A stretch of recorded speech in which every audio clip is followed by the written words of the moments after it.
আসসালামু আলাইকুম ওয়া রাহমাতুল্লাহি ওয়া বারাকাতুহু।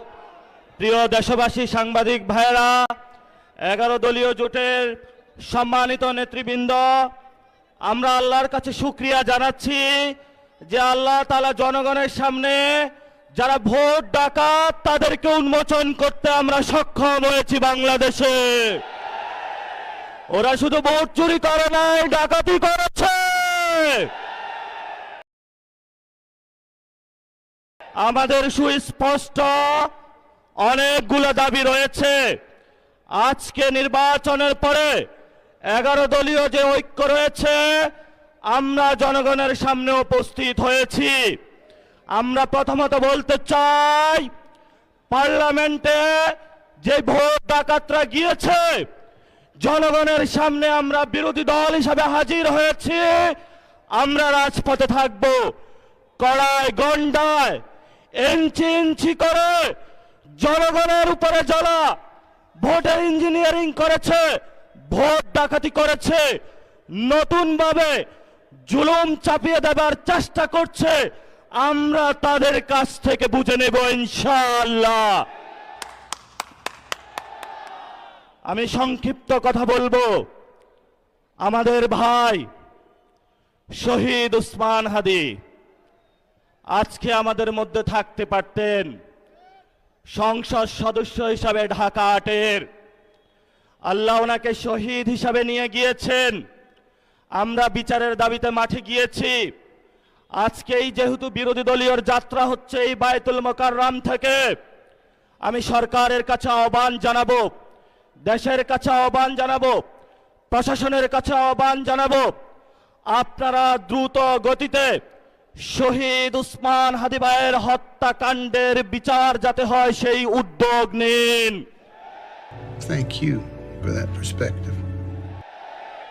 আমাদেরকে এতদিন বলা হয়েছে বিচার এবং নির্বাচন মুখোমুখি দাঁড় করাবেন না। আমরা মরিয়া প্রমাণ করিলাম যে আমরা নির্বাচন বিরোধী নই। এখন সময় এসেছে শহীদ উসমান হাদি ভাইয়ের হত্যাকাণ্ডের বিচার করতে হবে। তৎকালীন সময়ে সংস্কারের নিয়ে বলা হয়েছিল, সংস্কার এবং নির্বাচন বিরোধী করার চেষ্টা চালানো হয়েছিল, ট্যাগ দেওয়া হয়েছিল ওরা নির্বাচন চায় না। আমরা তোমাদের চোখে আঙ্গুল দিয়ে দেখিয়েছি আমরাই বাংলাদেশে গণতন্ত্র চাই, তোমরা চাও ভোট ডাকাতি করতে। এখন সময় এসেছে, কোন 9-6 চলবে না। সংস্কারে জনগণে যে হ্যাঁ ভোটে ম্যান্ডেট দিয়েছে, দ্রুত বাস্তবায়ন করতে হবে।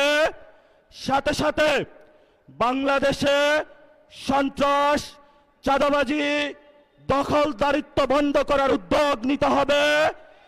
এবং নির্বাচনের আগে আমরা এই বায়তুল মোকাররমে দাঁড়িয়ে একটি প্রটেস্ট করেছিলাম।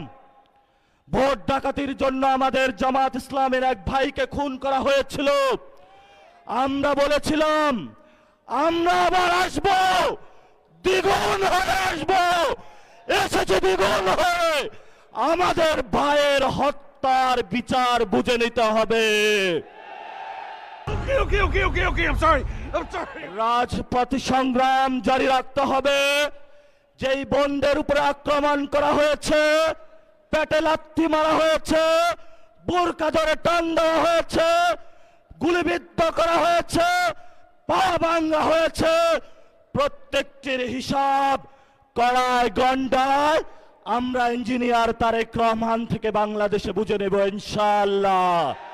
क्या बात है सर, क्या बात है सर, क्या बात, ये बात है।